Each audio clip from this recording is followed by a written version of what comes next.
다니엘 5장 1절에서 17절 말씀입니다. 벨사살 왕이 그의 귀족 1000명을 위하여 큰 잔치를 베풀고 그 1000명 앞에서 술을 마시니라. 벨사살이 술을 마실 때에 명하여 그의 부친 느부갓네살이 예루살렘 성전에서 탈취하여 온 금 은그릇을 가져오라고 명하였으니 이는 왕과 귀족들과 왕후들과 후궁들이 다 그것으로 마시려 함이었더라. 이에 예루살렘 하나님의 전 성소 중에서 탈취하여 온 금그릇을 가져오매 왕이 그 귀족들과 왕후들과 후궁들과 더불어 그것으로 마시더라. 그들이 술을 마시고는 그 금, 은, 구리, 쇠, 나무, 돌로 만든 신들을 찬양하니라. 그때에 사람의 손가락들이 나타나서 왕궁 촛대의 맞은편 석회벽에 글자를 쓰는데 왕이 그 글자 쓰는 손가락을 본지라. 이에 왕이 즐기던 얼굴빛이 변하고 그 생각이 번민하여 넓적다리 마디가 눕는 듯하고 그의 무릎이 서로 부딪힌지라. 왕이 크게 소리질러 술객과 갈대아 술사와 점쟁이를 불러오게 하고 바벨론의 지혜자들에게 말하되 누구를 막론하고 이 글자를 읽고 그 해석을 내게 보이면 자주색 옷을 입히고 금사슬을 그의 목에 걸어주리니 그를 나라의 셋째 통치자로 삼으리라 하니라. 그때 왕의 지혜자가 다 들어왔으나 능히 그 글자를 읽지 못하며 그 해석을 왕께 알려주지 못하는지라. 그러므로 벨사살 왕이 크게 번민하여 그의 얼굴빛이 변하였고 귀족들도 다 놀라니라. 왕비가 왕과 그의 귀족들의 말로 말미암아 잔치하는 궁이 들어왔더니 이에 말하 이르되 왕이여 만수무강하옵소서. 왕의 생각을 번민하게 하지 말며 얼굴빛을 변할 것도 아니니이다. 왕의 나라에 거룩한 신들의 영이 있는 사람이 있으니 곧 왕의 부친 때에 있던 자로서 명철과 총명과 지혜가 신들의 지혜와 같은 자니이다. 왕의 부친 느부갓네살 왕이 그를 세워 박수와 술객과 갈대아 술사와 점쟁이의 어른을 삼으셨으니 왕이 벨드사살이라 이름하는 이 다니엘은 마음이 민첩하고 지식과 총명이 있어 능히 꿈을 해석하며 은밀한 말을 밝히며 의문을 풀 수 있었나이다. 이제 다니엘을 부르소서. 그리하시면 그가 그 해석을 알려드리리이다 하니라.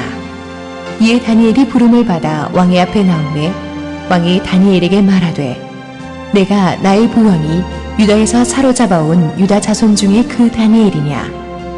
내가 내게 대하여 들은즉 내 안에는 신들의 영이 있으므로 내가 명철과 총명과 비상한 지혜가 있다 하도다. 지금 여러 지혜자와 술객을 내 앞에 불러다가 그들에게 이 글을 읽고 그 해석을 내게 알게 하라 하였으나 그들이 다 그 해석을 내게 보이지 못하였느니라. 내가 내게 대하여 들은즉 너는 해석을 잘하고 의문을 푼다 하도다. 그런즉 이제 내가 이 글을 읽고 그 해석을 내게 알려주면 내게 자주색 옷을 입히고 금사슬을 내 목에 걸어주어 너를 나라의 셋째 통치자로 삼으리라 하니 다니엘이 왕에게 대답하이르되 왕의 예물은 왕이 친히 가지시며 왕의 상급은 다른 사람에게 주옵소서. 그럴지라도 내가 왕을 위하여 이 글을 읽으며 그 해석을 아뢰리이다. 오늘 또 이 축복된 아침에 우리 하나님께서 들려주실 말씀을 기대합니다. 우리 함께 기도하시고 하나님의 말씀을 듣겠습니다. 주님 은혜를 감사합니다. 이제 또 일주일 앞으로 다가온 말씀 부흥 집회 우리 유기성 목사님을 통해 들려주실 은혜의 말씀을 우리 한 주일 동안 잘 준비해서 기대하게 하여 주시옵소서. 또 오늘부터 또 열리는 하나님의 말씀을 우리가 굳게 가슴에 새기게 하여 주시옵소서. 예수님의 이름으로 기도드렸습니다. 아멘. 오늘의 말씀을 보겠습니다. 제가 오늘의 말씀을 준비하면서 우리나라 사회적으로 꼭 짚고 싶은 이슈가 있습니다. 이게 술 문제입니다. 대한민국은 술공화국입니다. TV 드라마나 영화에서 남녀노소 가릴 것 없이 툭 하면 술을 마시죠. 다양한 종류의 술을 이렇게 쉽게 싸게 살 수 있는 나라는 없습니다. 소주까지도 팩으로 팔아가지고 얼마나 쉽게 살 수 있는지 몰라요. 거리에서 술주정을 하고 고성방가를 해도 가장 너그럽게 봐주는 나라가 한국입니다.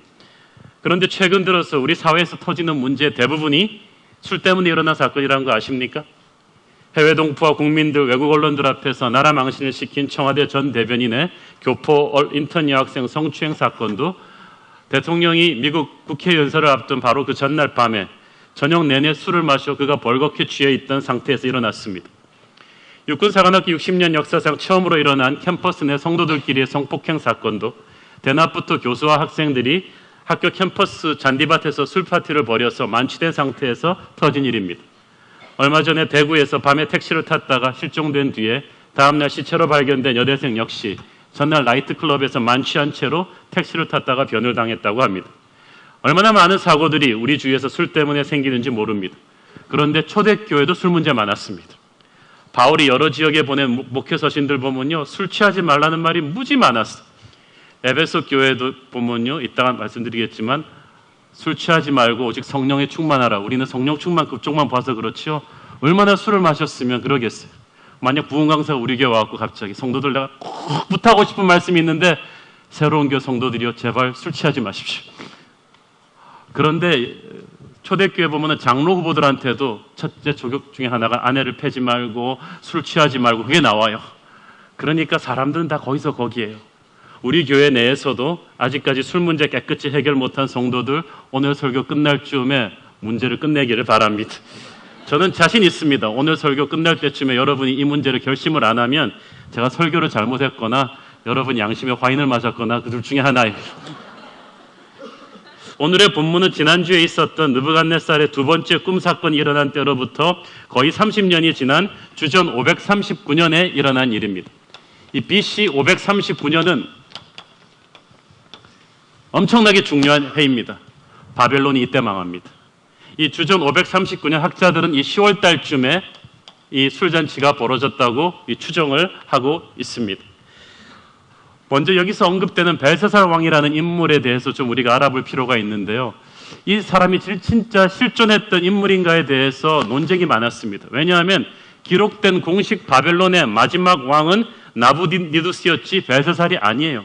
그럼 공식 기록이 없는 왕인데 왜 다니엘서에는 나오는가?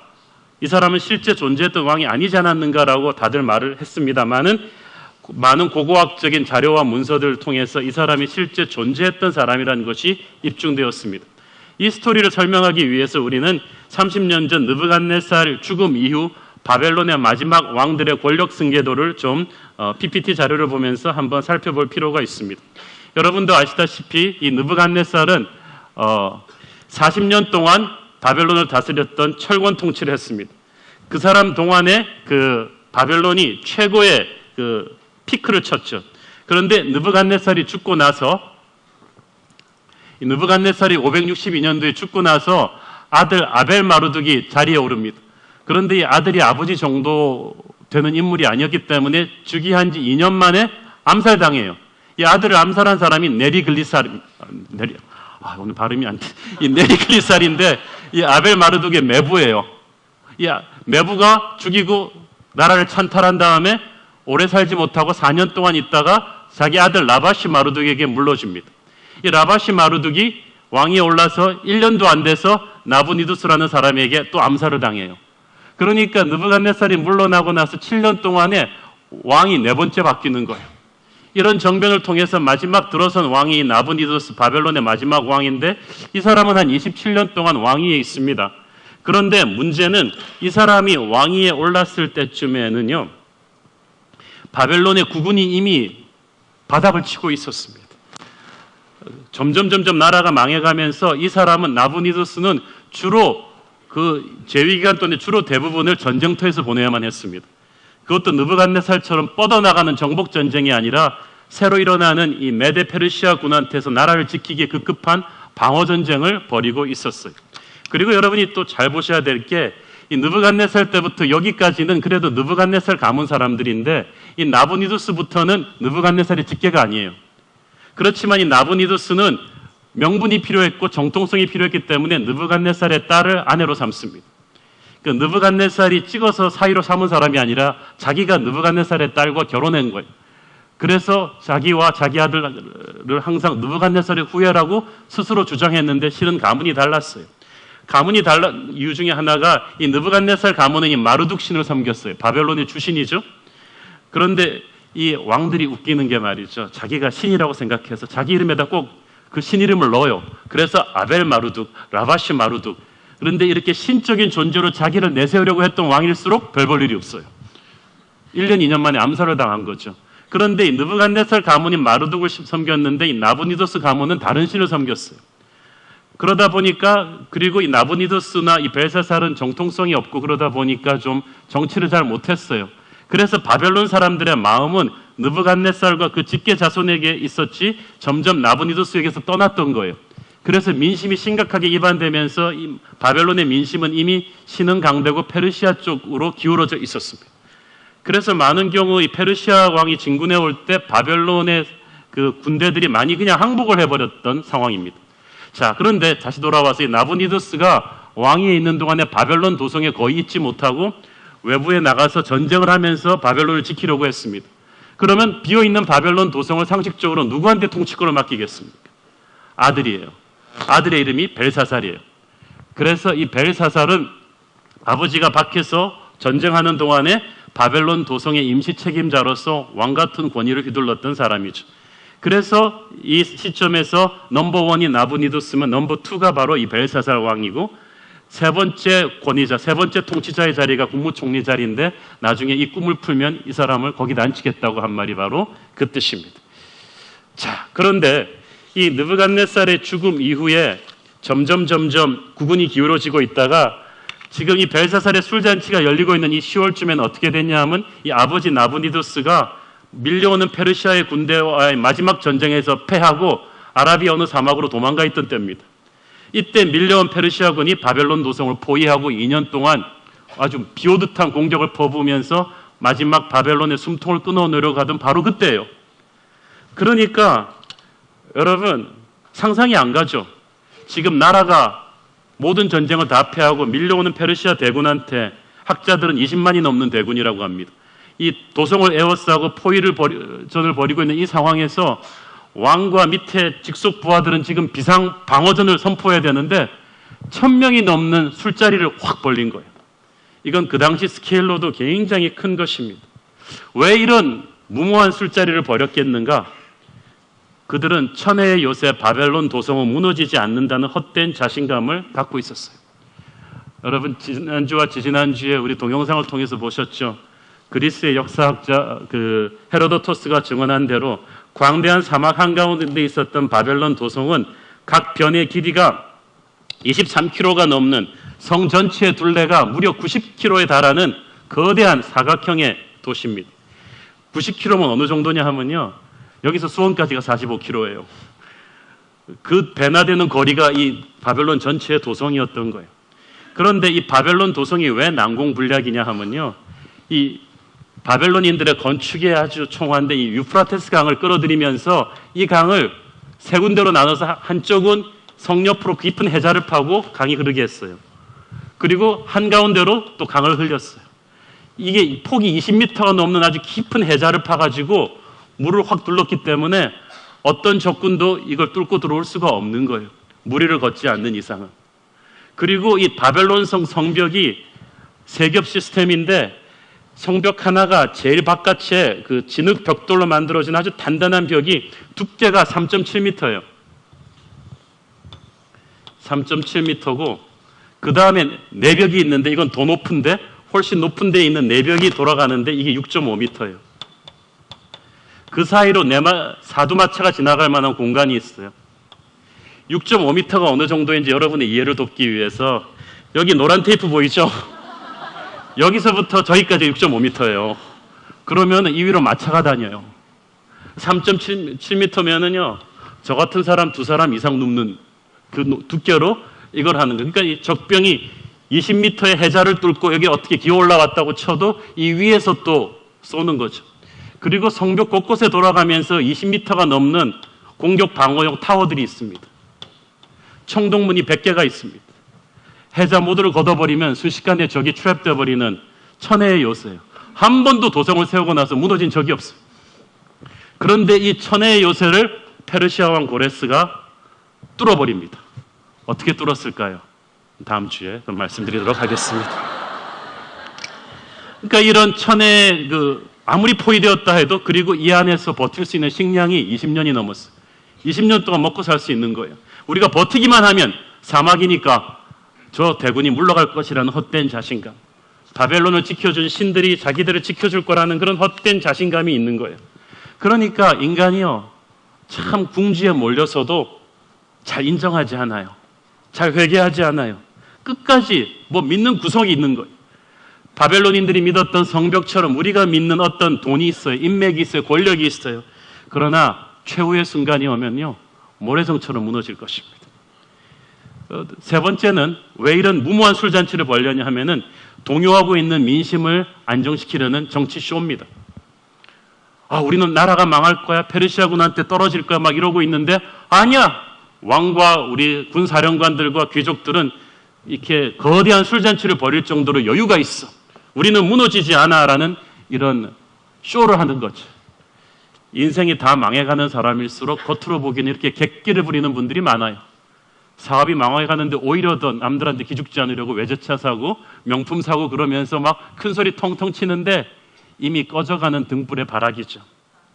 여기에 초대된 1000명의 VIP들은 아마 바벨론의 최고의 재벌과 정치 지도자 드렸을 텐데 아무도 이 벨사살 왕에게 직언하는 사람이 없었어요. 그것은 이미 바벨론의 고위층이 이미 깊이 타락해 있었다는 거죠. 그런데 문제는 여기서부터 시작됩니다.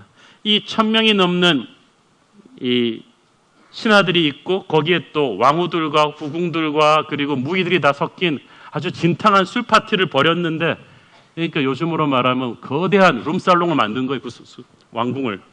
그런데 이 술에 취해서 흥이 쫙 오른 벨사살 왕이 갑자기 약을 먹었는지 이상한 결정을 내립니다.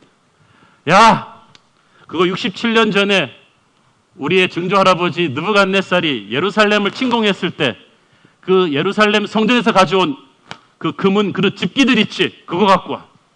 그걸로 술 마시자. 잔다 비워. 그런 거야. 1000명이 넘는 술자리에 술그릇을 쓸 정도로 많이 갖고 왔나 봐요. 그래서 갑자기 그걸 다시 가져오게 해서 그걸 가지고 술을 마시고 고성방가를 하면서 광란의 현장을 만든 거예요. 그것도 모자라서 4절에 보니까 그 여호와의 집기들로 그 음란한 파티의 술잔으로 쓰면서 자신들의 신들을 찬양했다는 거예요. 저는 이 자리에서 먼저 술로 인한 방탕과 이 우상 숭배가 공통적으로 가지고 있는 죄성을 다시 한번 지적하고 싶습니다. 아까 제가 설교 초반부에 말씀드렸던 구절 한번 다시 읽어볼까요? 남자분들 특히 큰 소리로 읽으세요. 에베소서 5장 18절 시작. 술 취하지 말라. 이는 방탕한 것이니 오직 성령으로 충만함을 받으라. 많은 목사님들이 아직도 술 먹는 남자 성도들 자극하기 싫어서 성령 충만 쪽으로만 설교를 해요, 이 본문에. 그런데 저는 오늘 앞부분을 붙잡고 설교를 하겠습니다. 술 취하는 것을 바울이 이거는 상징적으로 말한 거 아니에요. 진짜 그 당시도 술 문화가 심했던 거예요. 그런데 이 5장 18절 이거 다시 한번 띄워줘 보세요. 이 영어 성경을 보면요, 재밌습니다. Do not get drunk on wine which leads to debauchery. 그 무슨 말입니까? 술을 취하게 되면 debauchery라는 말은 이 도덕적인 타락을 말하는 거예요. 음란과 도덕적인 완전히 타락으로 leads to 된다는 거니까 어떤 힘이 술 취하게 되면 너를 그렇게 이끌어갈 것이다. 많은 분들이 얘기합니다. 뭐 술 좀 마시는 게 죄입니까? 쿨하게 마시고 그 정도 하는 거. 그렇지 않아요. 여러분은 자기 자신을 이끄는 힘이 없어요. 이 술에 취하게 되면 여러분이 대충 쿨하게 마시는 게 아니라 취할 때까지 마시거든요. 취하게 되면 그때부터는요, 여러분도 통제할 수 없는 어떤 힘이 여러분을 끌고 가는데 내 속에 있는 죄성을 끌어냅니다. 어느 나라 어느 문화든지 술이 들어갔을 때 나오는 상황은 똑같아요. 여기도 보니까 무희들과 왕후들과 후궁들이 가득 찼다 그랬죠. 남녀 섞인 음탕한 파티예요. 술이 있으면 음란이 있습니다. 여자들이 다 나오죠. 그리고 이 우상들을 막 찬양했다 그랬어요. 바벨론의 우상들은 굉장히 폭력적인 신들입니다. 굉장히 음란한 신들입니다. 그리고 막 황금을 깔면서 찬양하는 이 돈의 신들입니다. 이것들을 다 찬양했다는 것은 우리가 술 취하게 되면 우리 안에 있는 음란과 폭력과 남을 원망함과 돈에 대한 욕심이 막 다 나오는 거예요. 고급 룸살롱에서는 그렇게 어렵게 번 돈들을 막 남자들이 수표로 쫙쫙 뿌리잖아요, 팁으로. 이게 술이 취하게 되면 우리 인간에 있는 돈과 섹스와 권력에 대한 이 광기가, 이 우상신들 같은 이 광기가 다 나오는 거예요. 여러분, 그러니까 이 술 취하는 걸 어떠한 방법으로도 미워하지 마세요. 교회 다니면서 이 문제를 아직도 해결하지 못한 사람들 정신 차리길 바랍니다. 이때부터 이 벨사살이 지금 어떤 상황에 들어가게 되는지를 보세요. 그런데 보세요. 이 벨사살이 갑자기 술 파티 흥이 돋는 이 시점에서 뜬금없이 67년 전에 조상 느부갓네살이 예루살렘 신전에서 하필 가져온 그 집기들을 가져와서 술잔으로 삼은 이유가 뭘까요? 술잔 집기로 삼으려면요, 바벨론은요 어느 나라든지 점령하면은 그 나라의 신을 바벨론 신이 이겼다고 생각했어요. 그래서 그 나라의 신전에 있는 집기들을 다 가지고 와서 바벨론 신전 앞에다 다 모아놔요. 자기들 마루둑 신전 앞에. 그러니까 바벨론이 점령한 나라가 한둘이겠어요? 유다보다 더 크고 강한 나라도 많이 점령했을 텐데 그 많은 나라의 신들의 집기는 다 놔두고 하필이면 기억도 까마득한 67년 전에 그 작은 나라 유다의 예루살렘 성전에서 가져온 집기를 왜 하필이면 이 시점에 가져오라 그랬겠어요? 이게 우연의 일치겠습니까? 왜일까요? 생각을 해보셔야 돼요. 저는 이 성경에 나오지는 않지만 저는 이 말씀을 묵상하다가 이게 우연이 아니라는 생각이 들었어요. 왜냐하면은 지금 이 상황은요, 느부갓네살 왕 때부터 바벨론 전역에 전설처럼 퍼져온 다니엘과 세 친구들의 하나님에 대한 공포입니다. 바벨론은 어떠한 나라를 짓밟고 나서 후회해 본 적이 없어요. 나라를 점령하면 그게 끝이었어요. 그런데 이스라엘은 아니었어요. 유다는 짓밟았는데 포로로 잡혀온 다니엘과 그 세 친구들 때문에 그 하나님을 다시 한번 보게 된 거예요. 그래서 풀무불 앞에 그 세 친구들 때문에 느부갓네살이 한 번 꿇고 꿈 한 번씩 해석할 때마다 한 번씩 꿇으면서 정신병자같이 되면서 저 천하의 정복자 느부갓네살도 할 수 없이 인정한 하나님의 이름을, 대국민 조서까지 발표한 하나님에 대한 그 소문을 모든 바벨론인들의 뇌리에 전설처럼 들어와요. 한 번도 누구 앞에 무릎 꿇어본 적이 없는 바벨론들이 신처럼 숭상하는 느부갓네살을 무릎 꿇린 존재. 그래서 유다라는 나라는 전멸시켰지만 그 유다의 하나님에 대한 공포만큼은 모든 바벨론인들의 뇌리에 남아서 내려오는 거예요. 벨사살이 아무리 철없는 왕이지만은 아까 말씀드렸죠. 벨사살은 지금 느부갓네살의 직계가 아니에요.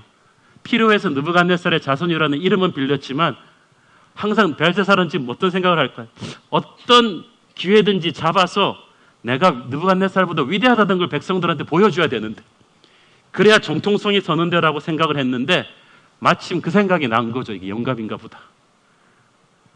내가 만일 저 여호와 하나님을 집기들을 여기 갖고 와서 이거를 술파티로 모욕을 하면서 바벨론의 신들을 찬양하면 저 위대한 전설의 느부갓네살 왕도 무릎 꿇었던 하나님을 내가 무릎 꿇린 느부갓네살보다 더한 제왕적인 카리스마를 국민들이 우러러 볼 거라는 생각을 한 것 같아요.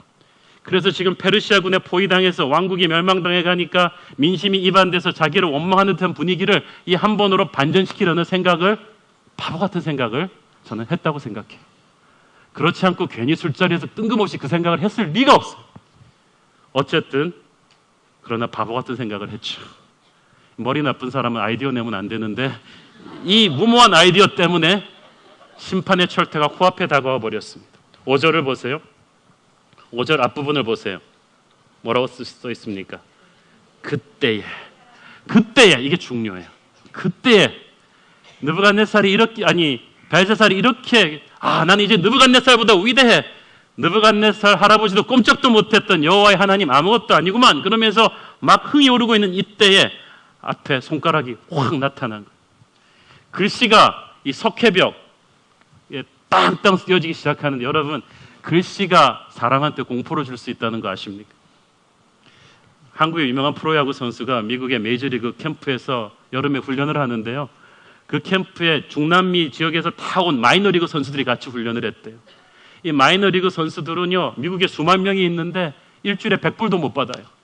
그러면서 거기서 조금 눈에 들어야 1군 메이저리그로 올라가는데, 매주 그 훈련 결과를 보고 코치가 딱 나와서 전부 다 모이면 칠판에다가 이름들을 쓴대요.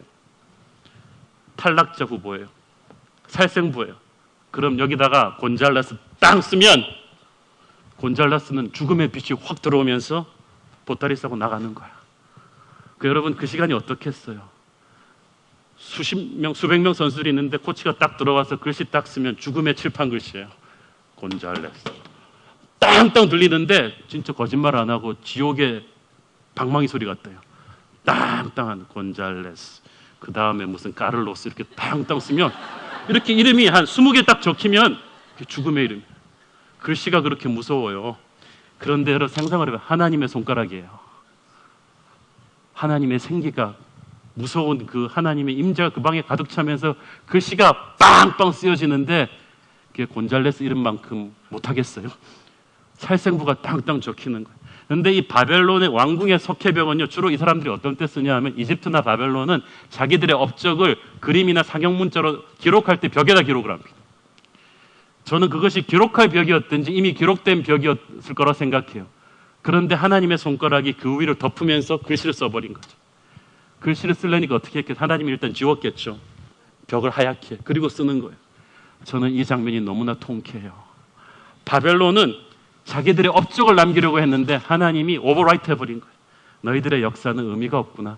다 지워버렸어요. 하나님이. 그냥 싹 지워버리고, 그래서 제 상상으로는 어떤 바벨론의 업적이 쓰였든지 간에 하나님이 이렇게 조용하게 지우신 다음에 거기다가 글자를 팡팡 쓰는 거예요. 이 사람들은요, 이게 도끼로 내려치는 것 같았을 거예요. 글자 하나씩 펑펑 쓸 때마다. 그리고 이 왕이 보니까 어떻게 됐냐 했더니 He was terrified라고 되어 있어요. 그 생각에 테러를 먹은 거예요. 그리고 널쩍 다리마디가 녹는 듯하고 정말 이 표현이 너무 리얼하죠. 그의 무릎이 서로 덜덜덜 부딪혔다. 혼이 나갔다는 거죠. 자, 이걸 보면서 얼마나 통쾌한 게 쬐끄만 게 말이지. 아무것도 아닌 게 이때까지 막 그렇게 교만을 떨더니 하나님의 임재가 나타나니까 이제 술 파티 그냥 술이 다 깨버렸어요. 전부 다. 그리고 글씨, 손가락은 사라졌는데 글씨는 남아있는 거예요. 여러분, 추사 김정희의 글씨나 안평대군 같은 명필의 글씨는 지금도 보면은 살아 춤을 추는 듯이 힘이 있다고 합니다. 추사 김정희의 글씨가, 김정희가 죽은 지 수백 년이 지난 오늘날도 보면 힘이 있다면 살아계신 하나님의 손가락으로 남긴 그 글씨가 어땠겠어요? 그 글씨에서 뿜어 나오는 하나님의 이 임재가요, 그냥 이게 싸하다는 게 이런 말인 거죠. 전부 다 얼어가지고 꼼짝을 못하는 상황이에요. 그 벨사살 왕이 여기서 비명처럼 크게 소리를 지른 거야. 아무것도 아니에요. 여러분, 세상 권세를 두려워하지 마세요. 아무것도 아니에요. 비명을 지르, 누구든지 저걸 풀어. 그러면 내가 자주옷과 금사슬을 걸어줄게. 왕족만이 입을 수 있는 최고의 재물을 다 주겠다는 거죠. 그리고 나라의 셋째 통치자, 아버지 부왕과 자기 밑에 셋째 통치자로 삼겠다. 최고의 권력과 돈을 줄 테니까 누구든지 저거 풀어주기만 해. 이 사람은 지금 거의 정신이 반쯤 나간 거예요. 그러니까 바벨론 최고의 술객들과 학자들이 불려 들어와서 이 글씨들을 해독하려고 하는데 해독이 안 돼요. 이 다니엘서에 보면 말이죠, 몇 번씩 이 표현이 반복돼서 나와요. 아무도 해석할 수 없더라. 그 누구도 능히 해석할 수 없더라. 이게 그냥 계속 처음 느부갓네살의 첫 번째 꿈을 다니엘이 해석하던 그때부터 계속 나와요. 그거는 세상은 풀 수 없더라. 여러분, 바벨론 사람들이 얼마나 똑똑한 문명인 줄 아세요? 저 피라밋을 만든 이집트인들보다 수사학, 기하학, 건축학이 더 발달된 게 바로 바벨론이에요. 근데 아무도 못 푸는 거예요. 이것이 하나님의 영광입니다. 인간의 자질구레한 문제는 우리가 몸부림치면 풀 수 있습니다. 그러나 결정적인 문제는 하나님 앞에 엎드리지 않으면 도저히 풀 수가 없어요. 근데 벨사살은 하나님을 모르니까 세상적인 방법밖에 동원을 못하죠. 세상적 방법을 쓰면 쓸수록 모르겠죠. 공포심은 더 커가죠. 이건 계시거든요. 계시는 하나님이 드러내주지 않으면 알 수가 없거든요. 사람은 모르는 것에 대한 공포가 있어요. 글씨도 무서운데 그 뜻의 의미를 아무도 모르는 거예요. 이 패닉과 혼란 상태에 왕비가 들어옵니다. 10절을 보니까 이때 왕비가 나타나죠. 근데 개역 개정판 번역이 잘못됐어요. 여기서 왕비라 그러면 벨사살의 와이프로 착각하기 쉬운데 이 개역 한글판에 보면은 태우라고 되어 있습니다. 어머니예요. 그러니까 아버지 나부니두스의 부인이죠. 누굽니까? 느부갓네살의 딸이에요. 이 여자가 보통 여자가 아니죠. 바벨론 역사에 보면은 엄청난 카리스마로 나부니두스와 벨사살에게도 큰 영향력을 행사했던 것으로 알려져 있습니다. 이 태우가 딱 들어오자마자 역시 여걸이에요. 들어오자마자 뭐라 그럽니까? 왕의 생각을 번민하게 하지 말며 얼굴빛을 변할 것도 아니니이다. 이게 한국말로 나이스하게 표현해서 그렇지요. 야단친 거예요, 아들을. 이거 보세요. Don't be alarmed. 너 왜 이렇게 주접을 떨고 있어? 정신 차려. 부하들이 보고 있는데 채통이 있지. Don't look so pale. 얼굴빛이 그따위로 이렇게 확 분기를 잡은 거죠. 창피하게. 그러면서 말합니다. 11절. 왕의 나라에 거룩한 신들의 영이 있는 사람이 있으니 곧 왕의 부친 때에 있던 자로서 명철과 총명과 지혜가 신들의 지혜와 같은 자니이다. 왕의 부친 느부갓네살 왕이 그를 세워 박수와 술객과 갈대아 술사와 점쟁이의 어른을 삼으셨으니, 이 말 한마디로 태우는 지금 많은 말을 하고 있는 거죠. 태우도 자기 아버지의 이름을 파는 남편과 아들이 너무나 꼴보기 싫은데 의도적으로 이 얘기를 하는 이유가 뭘까요? 전 바벨론인들이 전설처럼 숭상하던 그 아버지도 함부로 하지 못했던 사람이 있는데 네가 이 사람을 모르느냐? 이때 다니엘이 호출돼서 옵니다. 이때 다니엘의 나이가 82세입니다. 50대 중반에 느부갓네살이 죽고 나서 거의 30년 가까이 초야에 묻혀 있었죠. 15살 어린 나이로 포로로 잡혀왔던 다니엘은 최고 권력자의 자리에 수십 년 있다가 은퇴해서 이제 초야에 묻히는 줄 알았는데 다시 역사의 한복판으로 나온 거예요. 현직에서 물러나 있었지만 명문한 다니엘은 느부갓네살 이후로 그 4명의 왕이 바뀌는 그 피나는 권력 암투를 보면서 기울어져가는 바벨론의 국운을 짐작했을 것입니다. 그리고 신흥 강대국 페르시아의 그 발흥을 이미 그 사람은 꿈으로 봤기 때문에 페르시아의 시대가 온다는 걸 알고 있었고, 페르시아의 대군과 그걸 이끄는 고레스가 얼마나 뛰어난 장군인지를 알고 있었어요. 포위된 도성의 운명이 지금 풍전등화에 놓여 있는데 이 무모한 대형 술잔치를 벌이는 철없는 벨사살 왕의 소식에 다니엘은 한심해하면서 기도하고 있었을 것입니다. 그런데 갑자기 왕궁에서 호출 명령이 온 거예요. 아마 가는 길에 사자가 설명해 줬겠죠. 이 손가락 사건, 글씨 사건에 대해서. 그래서 준비하고 딱 들어섰는데 이 파티장에 딱 들어서는 그 순간에 제가 이 본문을 붙잡고 기도하는데, 자, 기도 2600년 전 다니엘이 들어가는 심정이 어땠을까? 그래서 꼭 그 기도하면서 환상처럼 제가 다니엘 옆에 같이 서서 이렇게 딱 들어가는 듯한, 그래서 딱 들어갔는데 다니엘이 이 상황을 딱 보면서 피눈물이 솟았어요.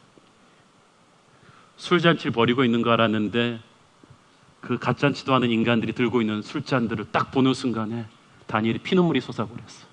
저게 뭐야 저게.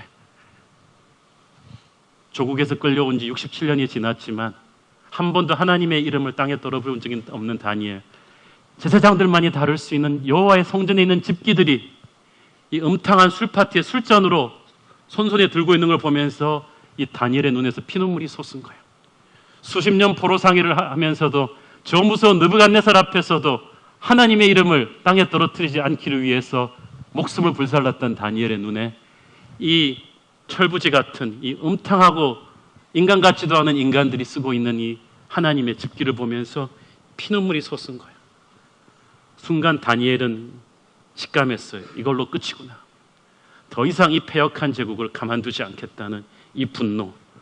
이 다니엘이, 저는 상상을 해봤을 때 늙었지만 호랑이잖아요. 딱 보는 순간에 전부 다 술 먹다가 잔을 놨을 거예요. 이미 다니엘이 그 눈빛을 아무도 못 받아내는 거예요. 너 지금 뭘로 술 마시는 거야? 눈을 쫙 보는 순간에 제가 볼 때는 카리스마 팍! 그리고 벨사살이 이제 다니엘이랑 대화를 시작합니다. 이 벨사살은 다니엘에 대해서 소문만 듣고 처음 만나보는 것 같아요. 이 14절 16절을 보니까 내가 네게 대하여 들었거늘, 그런 거죠. 여러분, 소문을 듣는 것과 전설의 고수를 직접 만나는 건 다른 거예요. 모르니까 까불었지. 이제부터 벨사살이 이제는 자기 분수를 알 차례가 됐죠. 태후가 그토록 다니엘 소개를 잘해줬잖아요. 저 명군 느부갓네살 할아버지도 존경했던 사람이라고 얘기했는데 이 벨사살이 이 늙은 다니엘한테 너무나 오만하게 말을 걸죠. 13절 보세요. 네가 나의 부왕이 유다에서 사로잡아온 유다 자손 중에 그 다니엘이냐? 이런 네 가지 없는 멘트가 어디 있겠어요. 그러니까 무슨 말이에요? 네가 아무리 잘나봤자 우리 조상한테 포로로 잡혀온 포로 출신 아니냐? 그 말이죠. 다니엘을 기죽이려는 겁니다. 14절 읽어보세요. 14절 시작. 내가 네게 대하여 들은즉 네 안에는 신들의 영이 있으므로 내가 명철과 총명과 비상한 지혜가 있다 하도다.